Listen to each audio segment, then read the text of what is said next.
I numeri sono importanti, ma lo sono ancor di più le vite delle persone migranti che partono da lontano per raggiungere le nostre coste. Dietro la scelta di un viaggio a volte disperato, reso difficile dalla distanza, da condizioni meteo proibitive, ci sono gravi crisi dei nostri giorni. Crisi sociali, economiche, sanitarie, climatiche e guerre. I media spesso ci impongono la logica dei numeri, dei flussi, dei fenomeni, delle emergenze, mettendo in secondo piano le ragioni di queste pericolose traversate. Le condizioni che spingono migliaia di persone ad essere abbandonate, ad abbandonare la propria terra, i propri cari, le proprie radici. Non tutti riescono a portare a termine il loro viaggio. Il mare troppo spesso spezza le imbarcazioni con le quali donne, uomini, bambine e bambini, in alcuni casi neonati, sperano di arrivare nel nostro paese o nel nostro continente e di vivere quella nuova vita che hanno tanto sognato. Quella stessa vita viene loro portata via e con essa ogni presente e ogni futuro.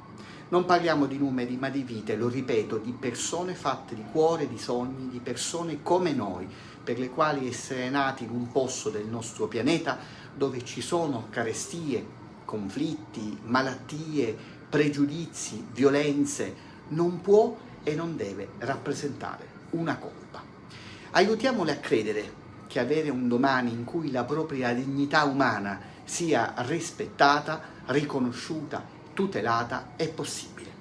Serve uno sforzo globale per questo. Nessuno da solo può fare la differenza, ma tutti insieme sì, possiamo farlo. I cuori e le braccia di quanti accolgono quotidianamente le persone migranti sulle nostre coste e in ogni angolo del pianeta devono essere capaci di trasmettere loro tutto ciò che è vero, che l'umanità non è in dubbio né in discussione, che avere un futuro dignitoso è possibile ed è diritto di tutti, a prescindere dai numeri.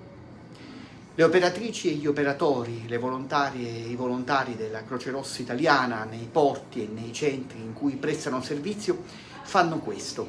Hanno davanti a loro migliaia di vite, migliaia di storie fatte di difficoltà, pericoli, condizioni sanitarie, sociali ed economiche al limite dell'inimmaginabile.